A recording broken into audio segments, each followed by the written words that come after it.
I mean, I'd go to bed some nights and my wife would say to me, "What do you think?" I'd say, "It's the worst heap of crap anybody will ever read." She'd say, "Are you serious?" I'd say, "Oh, yeah, I'm serious." Another night I'd go to bed and she'd say, "How was it? Today, how?" I'd say, "You know what? You're a very lucky woman because you're married to a genius." Hi there, and welcome into a brand new week on Celebrity Salute, dedicated to the men and women who serve our country in active duty, our veterans and their families. We're here for you. God bless you. We love you.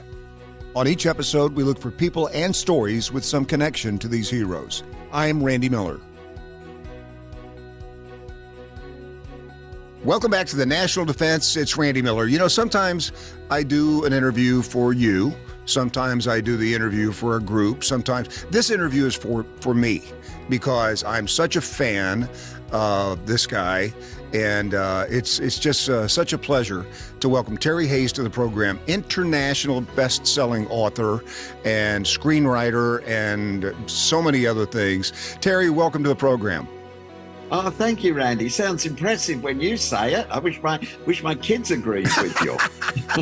Hey, I got to tell you, on behalf of our 3 million and growing active duty military veterans and their families, thank you for your wonderful, extremely well-written diversions, because as you and I know, books are many things to many people, but for the people that service in the military, it could be honestly such a welcome relief from what they're doing.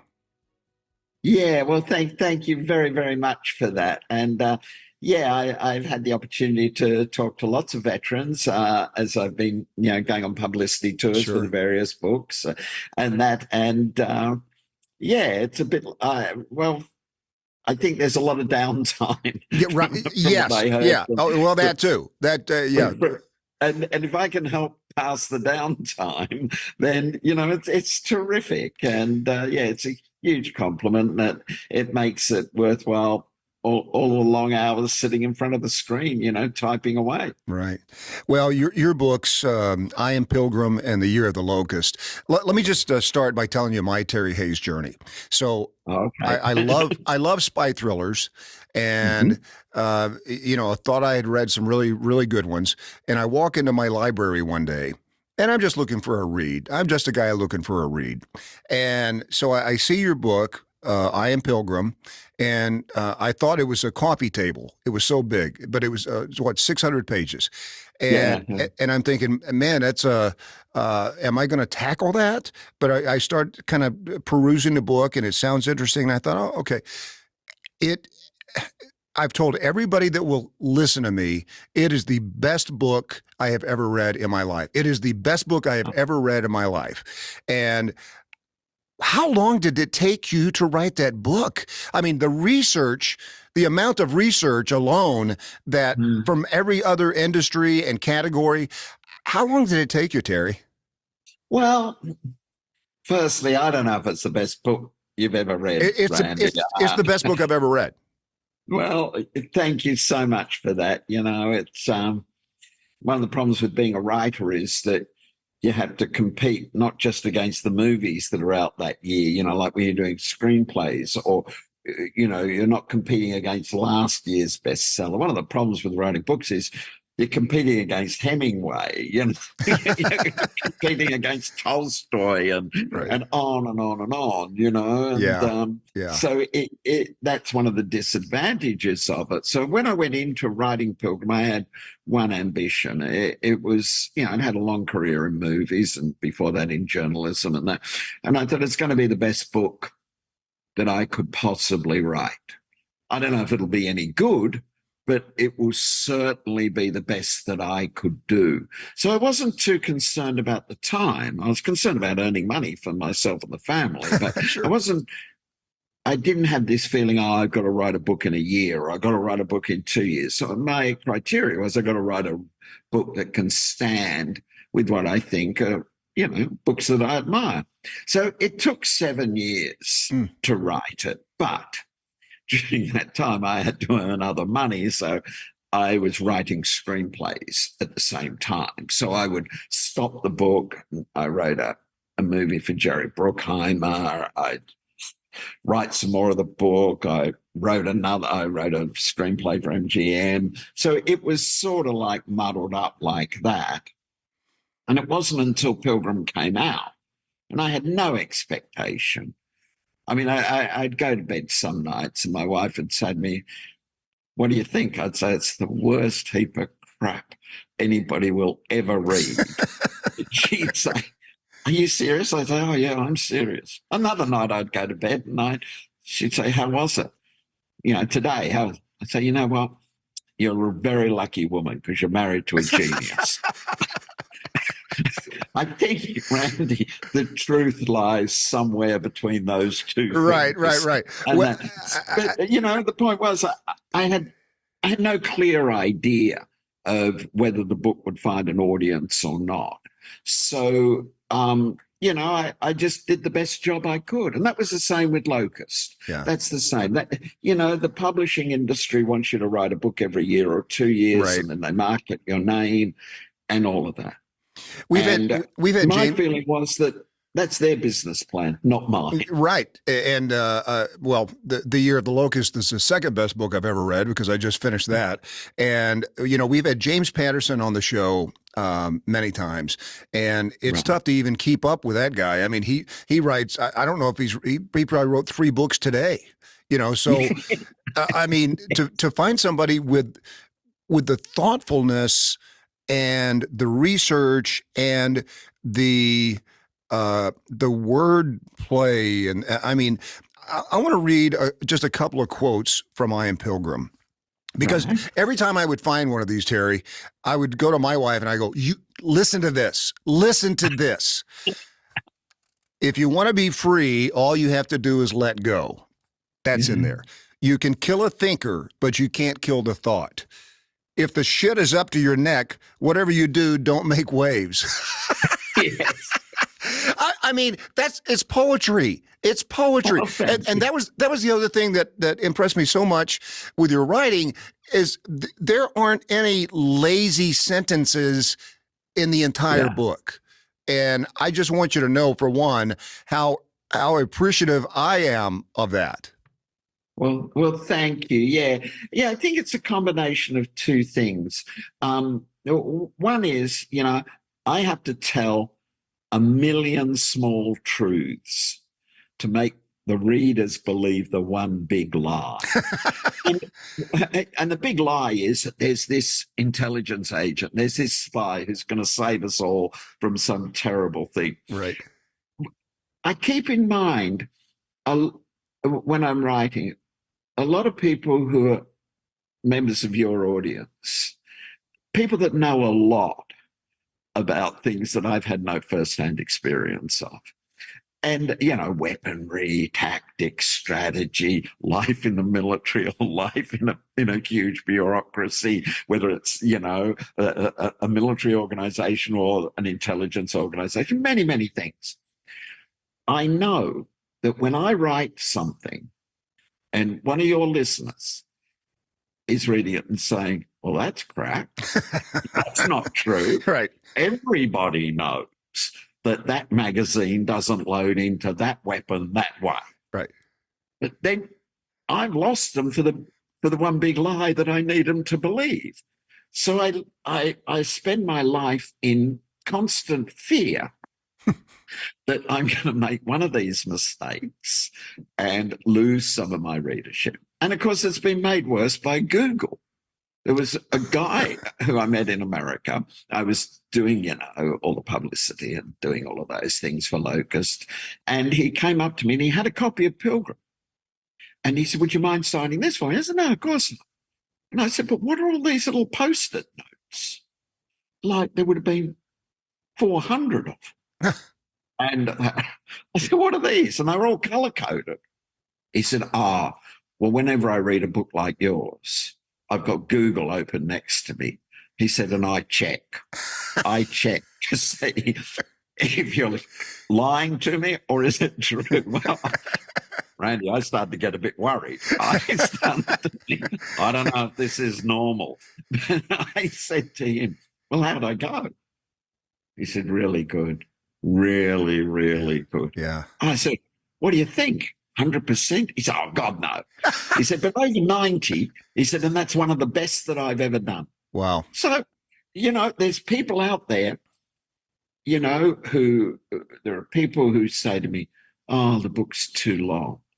I say, yeah, sure, okay, it's too long, Yeah. That statue of David, Michelangelo's David in Florence, I said, that's too big. It'd be a lot better statue if it was smaller, wouldn't it?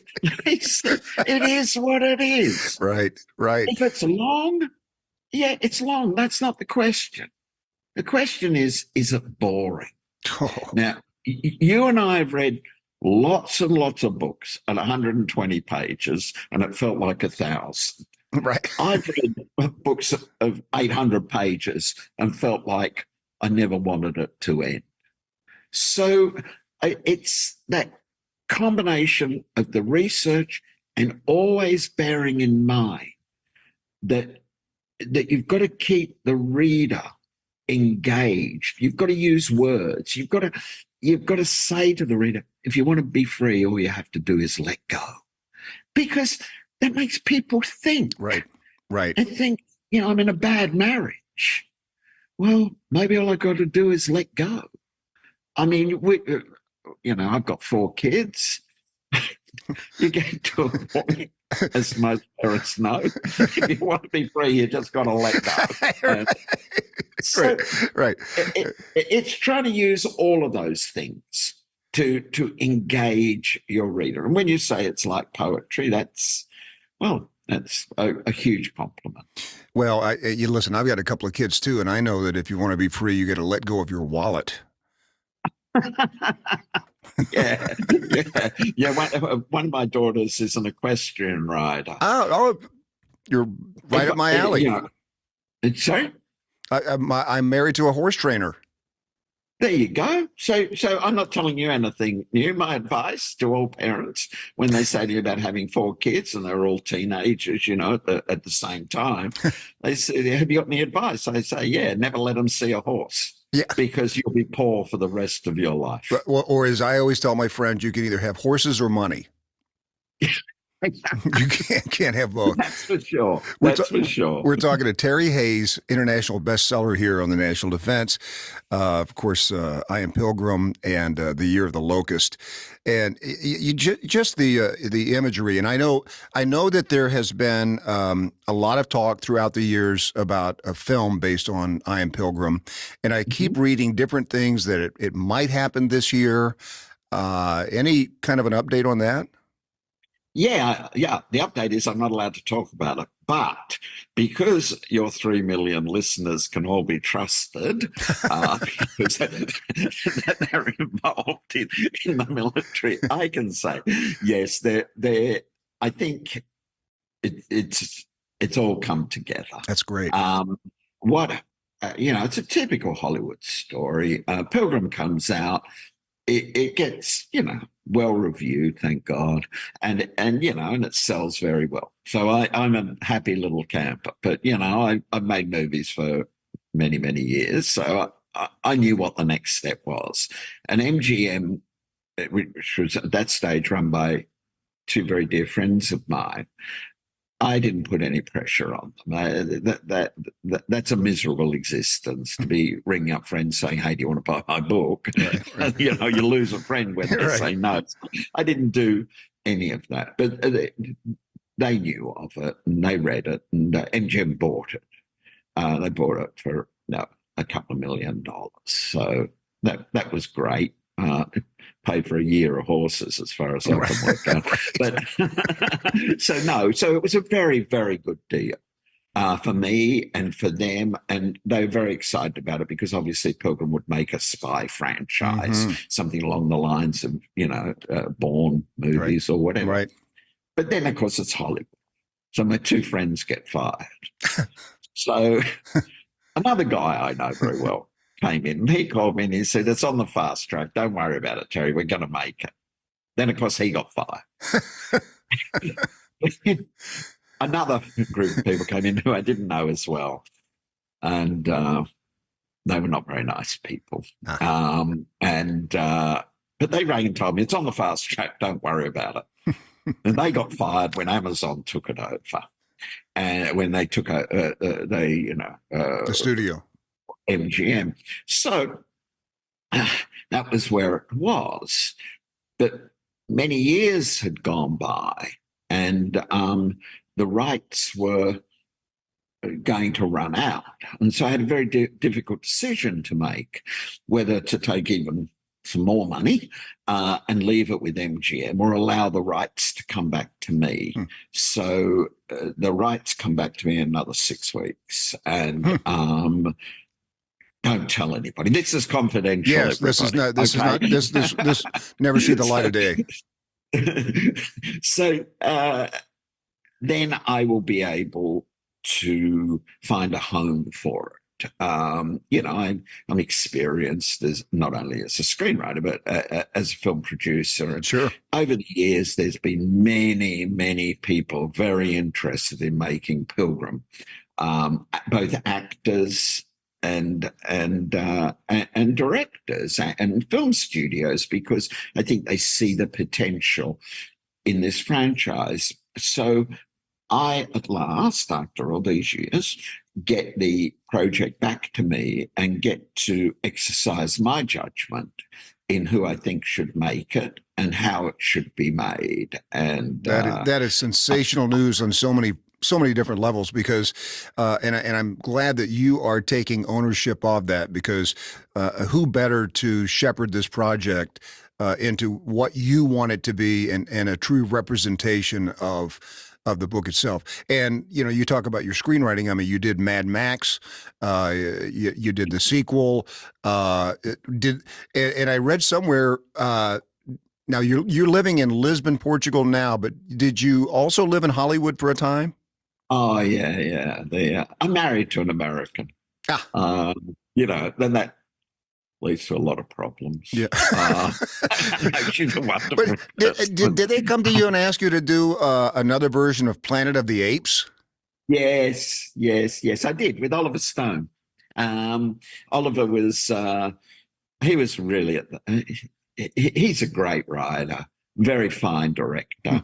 And at that stage, I think he'd made Born on the 4th of July, he'd made Platoon, which I can tell you a funny story about. And he's very talented, a very interesting guy. Pretty crazy, but that's in a good way. And Arnold Schwarzenegger was going to be in the movie. Arnold. I'm sorry. Arnold Schwarzenegger was going to be in the movie. Yeah. I met with Arnold. I thought that'd be. Arnold's got a great sense of comedic timing. Sure. And he loves donkeys and he loves dogs. So he's a good man. I don't care about politics. I don't care about a whole lot of things. He's an animal lover, so there's a place in heaven for Arnold. Absolutely. I don't care what he did to certain human beings on film sets. That's Terry. That's what we tell everybody on this show. We don't care about your politics. We don't care where you come from. We just care that you have to agree that we support the military and veterans. And it seems to me like, that's an easy ask, right? That we all support the military and veterans. But everybody comes with, not everybody, but a lot of people come with an agenda, and we have to squash them. But that's one reason we started this show, is because we thought that's one thing that everybody can agree on. Well, you would think so. You would. You would think so. Unfortunately, the world's not always a rational place, is it? I mean, my father was an officer in the British Army who. Oh, is that right? He fought in Burma, and right up until 1946, because nobody had told the Japanese to stop shooting. And then my grandfather was a regular member of what called the Irish Fusiliers. He was a long-term. He was in the military all his life, but he was captured in the First World War and spent 4 years in a prisoner of war camp. Oh, wow! Yeah, so he had he had a very bad war, Mm. but he was an outstanding soldier. He was, and the only time he was a non-commissioned, person. The only time he ever cried in his life, and my God, he'd had a hard life. The only time he ever cried in his life, this according to my dad, was when my father walked down the road, and my granddad came out to meet him, and he saw my dad in the uniform of a British officer. Mm. And to my granddad, that was something that he never thought would be possible. Oh, wow. Because, the British Army at that stage was very class oriented. Oh, sure. It wasn't driven by merit as a general rule.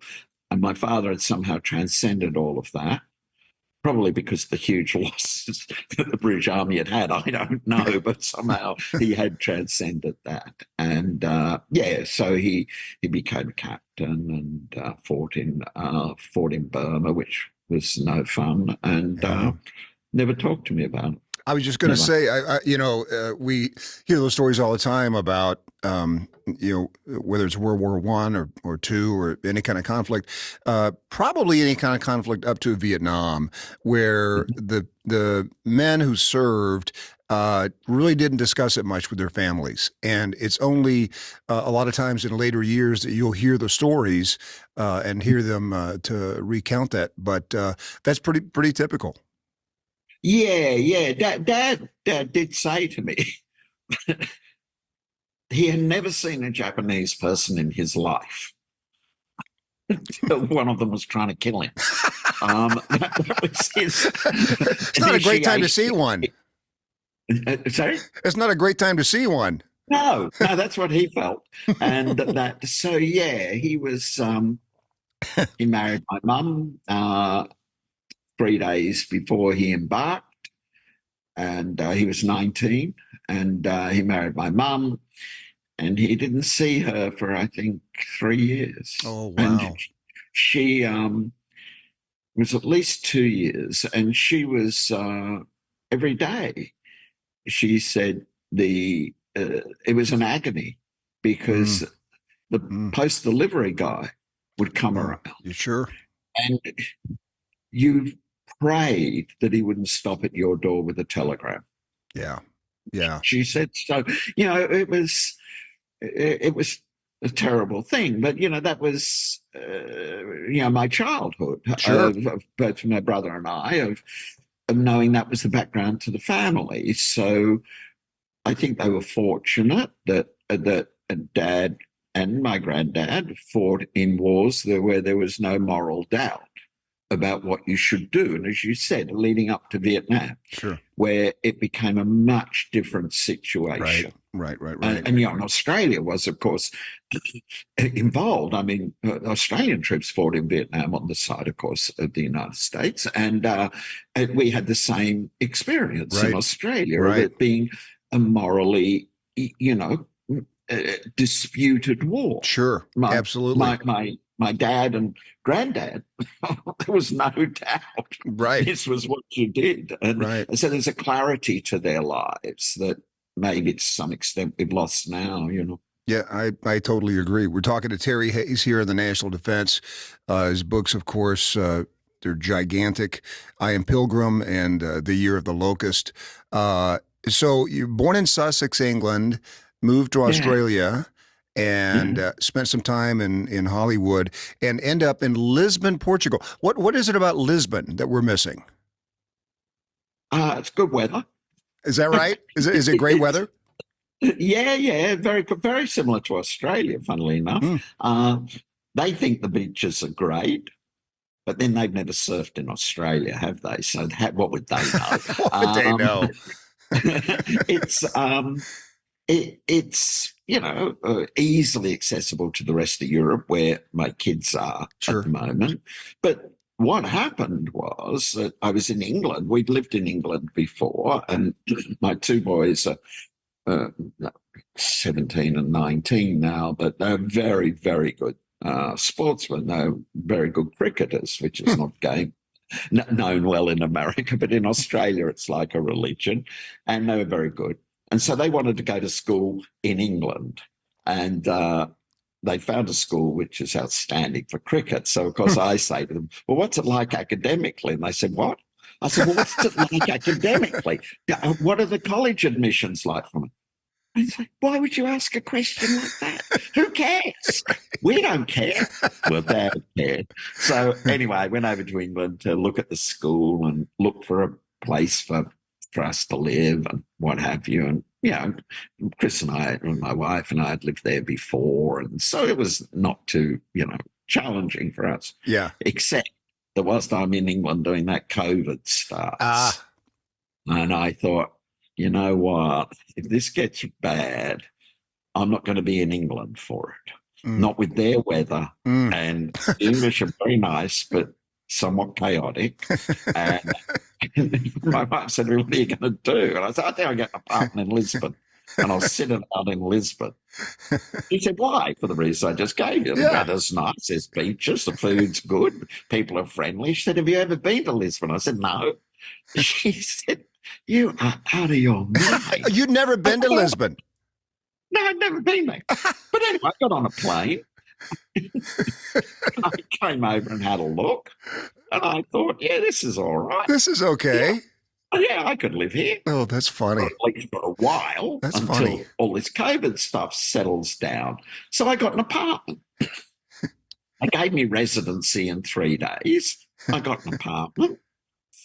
I flew back to Australia very quickly and said to my wife, I'm going to go back to Lisbon, sit there, and then as soon as this whole COVID thing lifts, I'll be back in England. I'll get us a house. You guys come over. And I said, now, you know, if it goes on a bit longer, you just come over and join me in Lisbon. It'll be fine. It'll be an adventure. Well, anyway, I got some furniture on a boat to send it here to the apartment, came back, waited for the boat to arrive with the furniture, sleeping on a mattress on the floor, a desk and a computer and a chair. Oh, wow. Looking every day at how my furniture was getting closer. Then Australia closed all its borders. They couldn't leave and I wasn't allowed back. Oh, wow. That was the end of that. I said, oh, not to worry. It'll be over fairly soon. Where's my furniture? Well, I'll tell you where my furniture was, Randy. My furniture was on a boat in the Malacca Straits just off Singapore when it caught fire. Oh, no. Who does this happen to?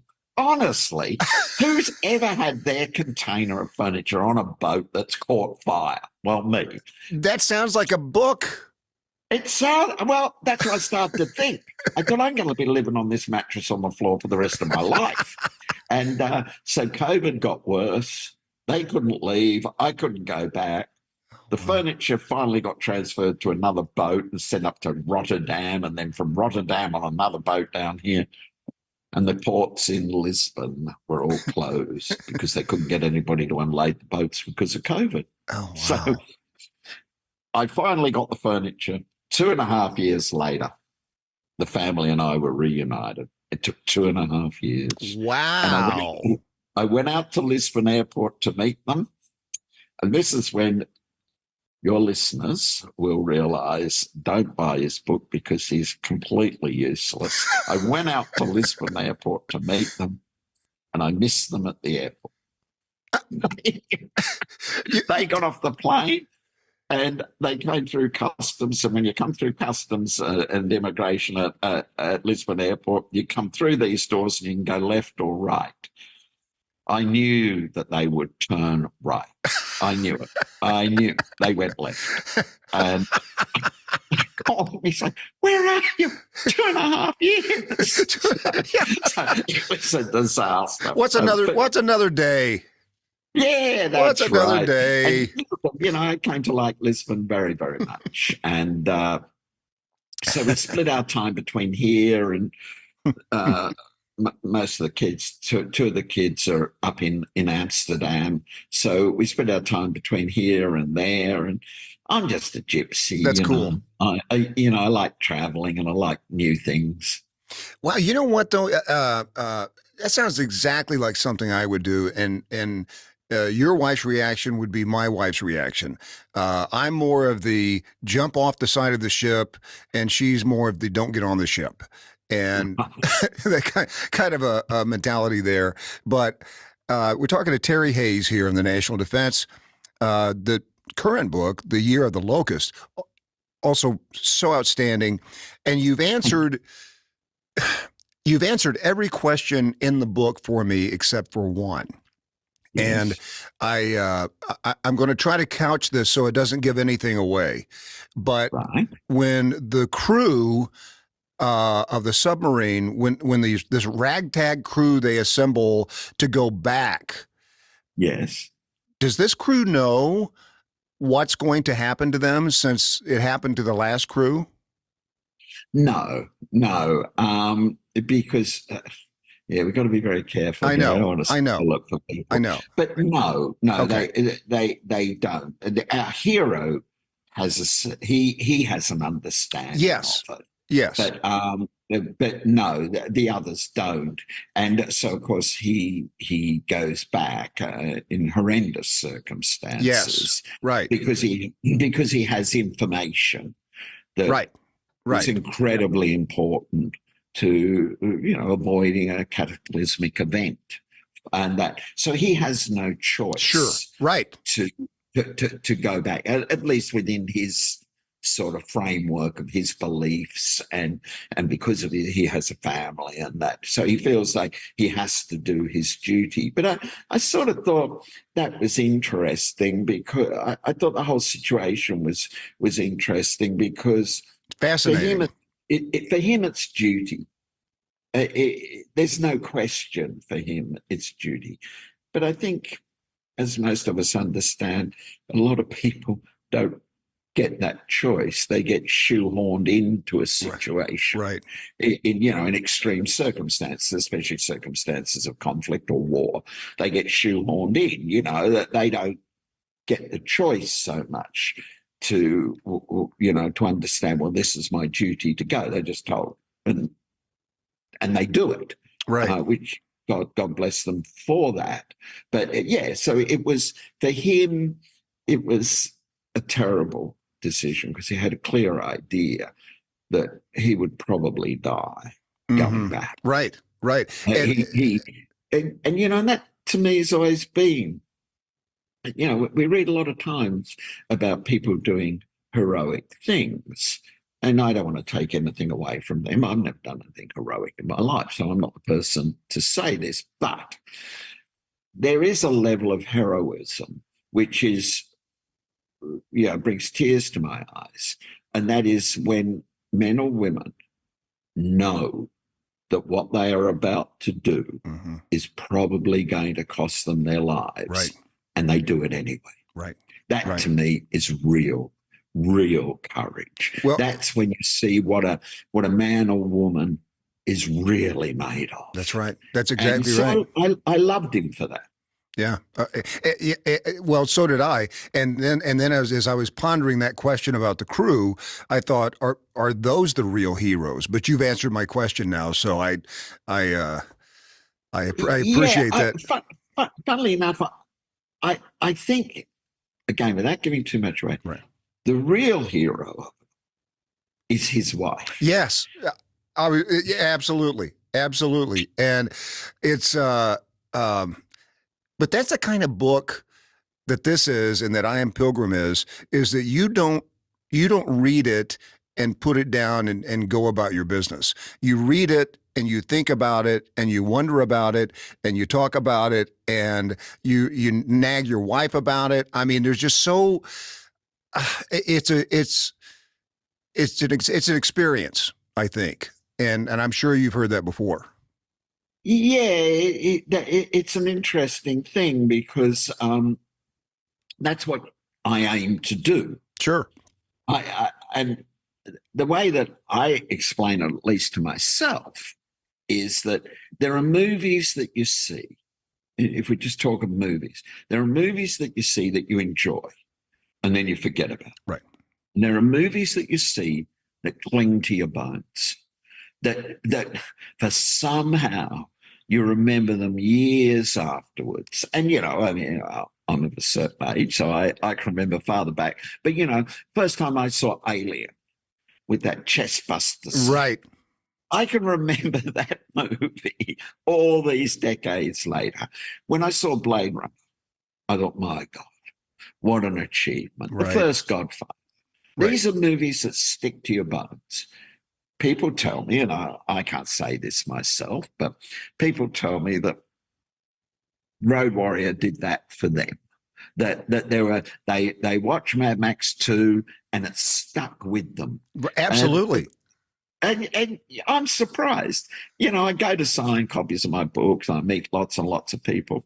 There's always people there that say, would you mind signing my DVD? Or would you mind signing this poster? And it's about one of the movies. Well, I think Road Warrior did that. And I think it did stick to people's bones. And that's what I tried to do with both novels. And I think that the thing that some of the movies I've done and the books that I've written have in common is that they raise difficult moral questions. They're not simplistic. So if you take Mad Max, for example, there's no law, there's no cops, there's no nothing. And you see him for what he really is. He's a moral man in a world gone to hell. Yeah, right. Now, with the novels, this is a guy, in both cases, who's very much on his own. Oh, absolutely. And at any stage, he could turn around and say, well, that's it for me. I've had enough. Yeah. I'm going home. Right. Can I have a pizza and kick back? And so you see what they're really like. You strip away all of that armor and all of that, social conditioning. You strip it all away, and what do you find? You'll find a good man. You find the essence. You find the essence. And the other moral decision that you have to wrestle with, at least in I Am Pilgrim, is, should I remove the eyeballs of a living human being? I mean, that scene. Whew. Now, if that's not in the movie, there's going to be a revolt. We're going to send people to your house. Hey, Terry, I want to ask you about your faith, because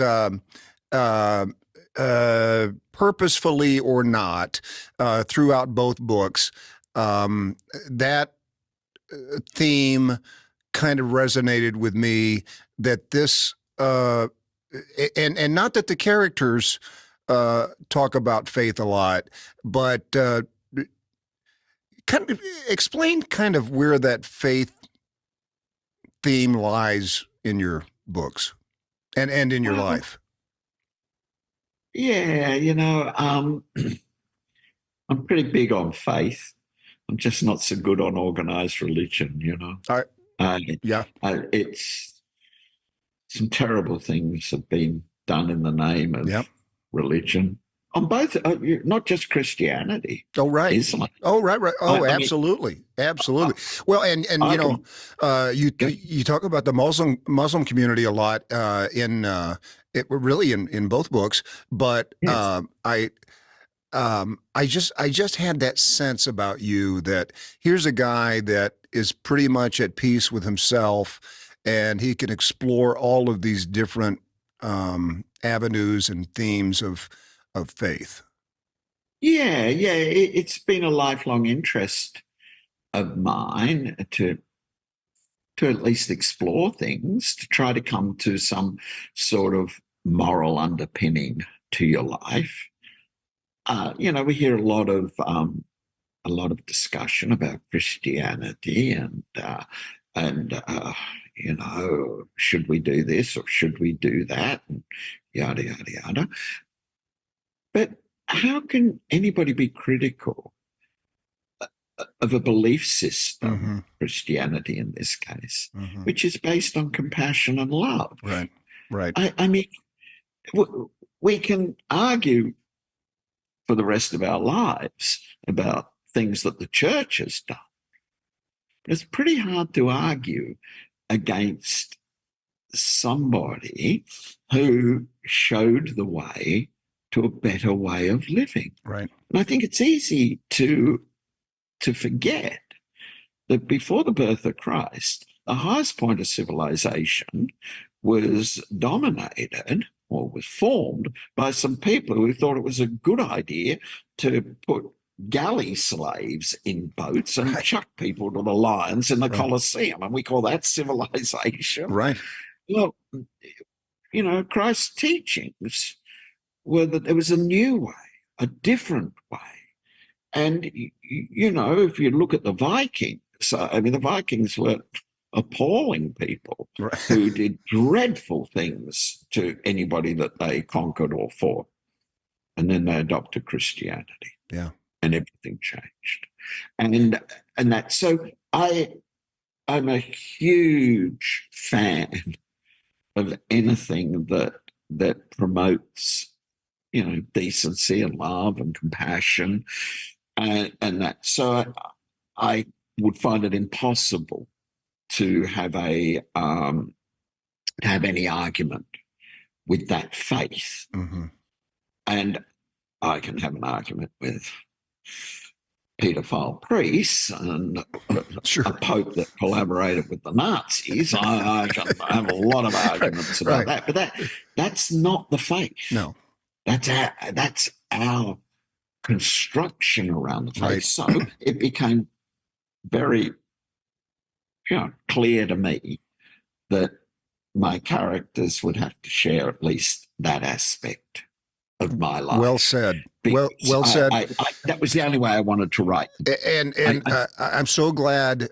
I'm so glad that voice came through, and that I was right about that in terms of reading that. But we're talking to Terry Hayes here on the National Defense. Okay, so is there any current authors right now that you are a huge fan of? Apart from myself? Apart from yourself.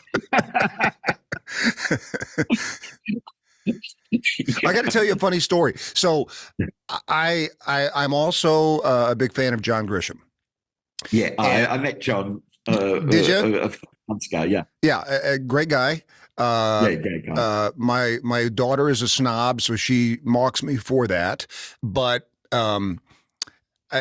I picked up, after I read Pilgrim and the Year of the Locust, I picked up a John Grisham novel, his current novel, and I'm reading, I'm telling my wife, I go, I've raised my game. This is not, I've raised my level. And I told my daughter about that. And she goes, well, finally, Dad. But Terry, that's what you've done to me. I suppose I should apologize, but of course I won't.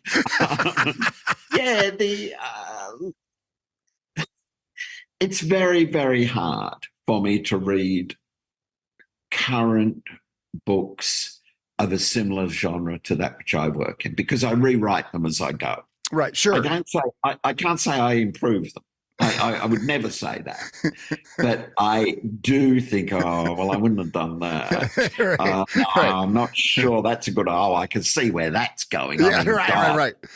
A blind man could see that. Right. So I don't get much enjoyment out of reading things that I feel are current with what I'm doing. Mm.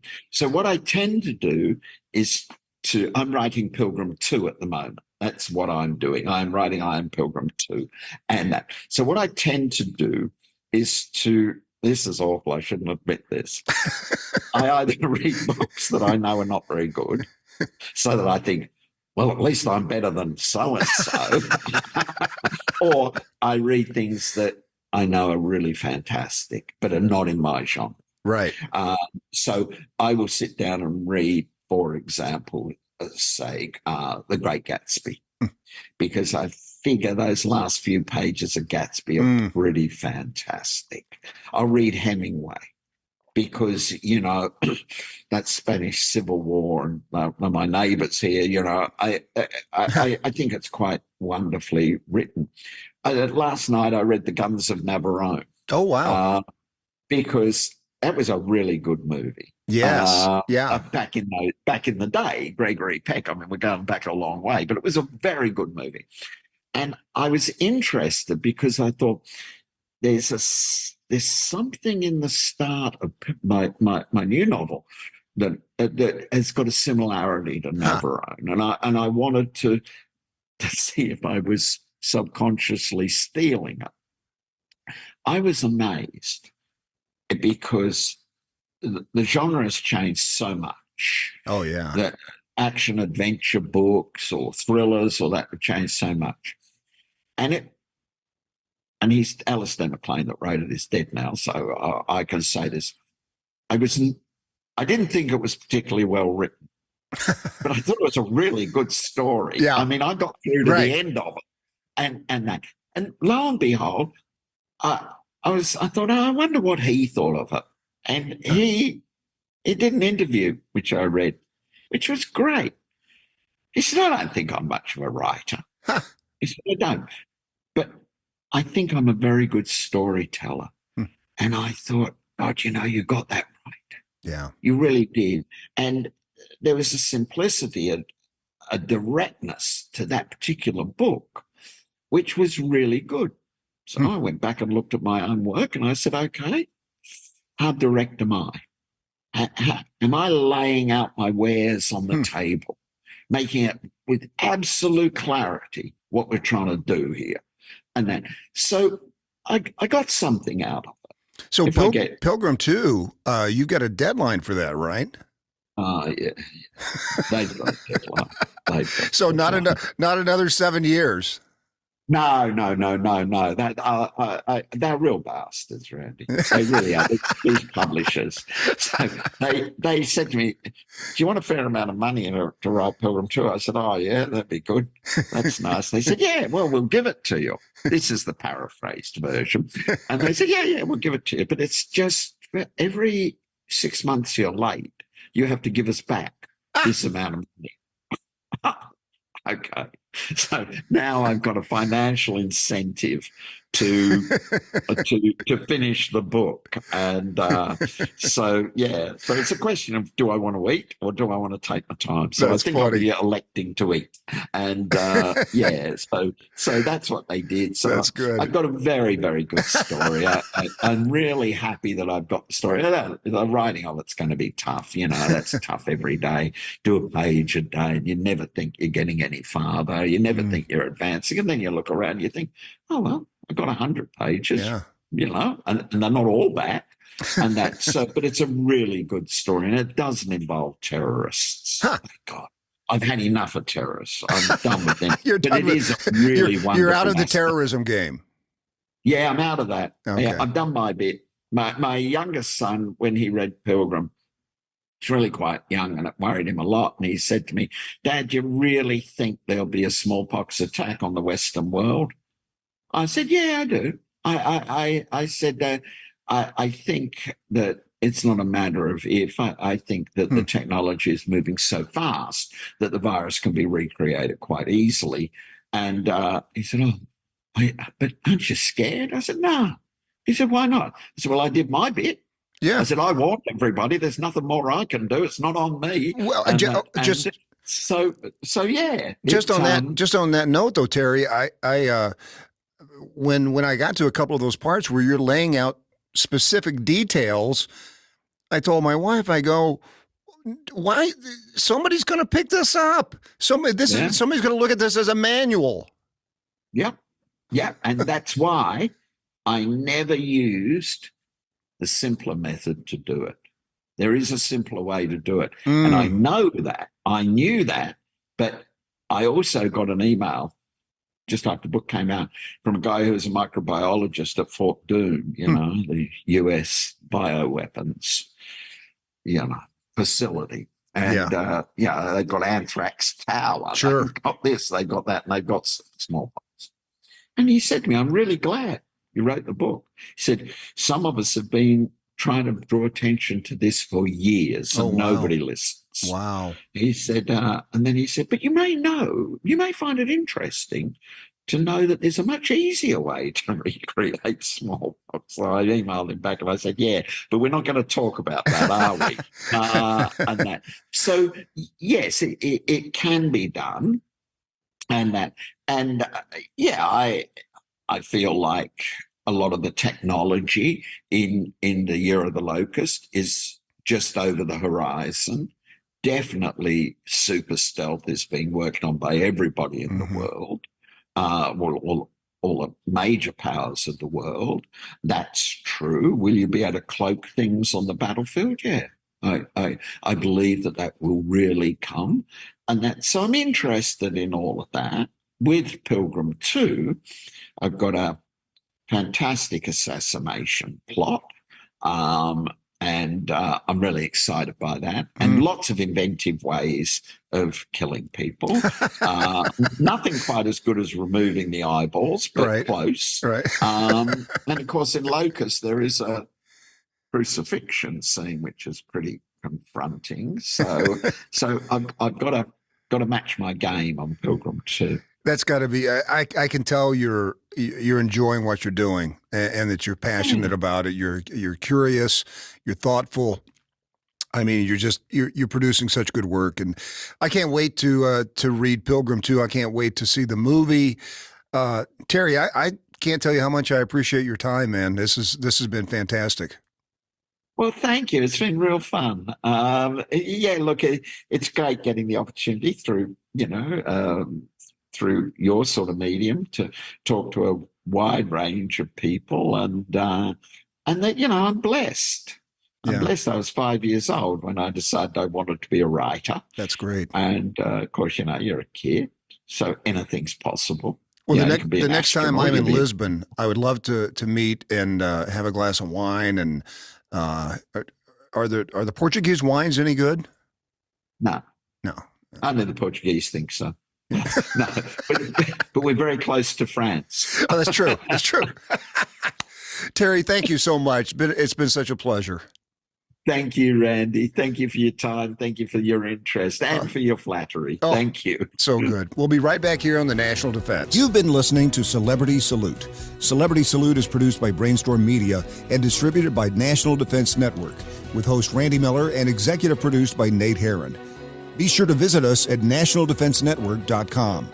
This podcast is available on Apple Podcasts, Spotify, Google, or wherever you get your podcasts. You can also say, Alexa, play the National Defense Network podcast.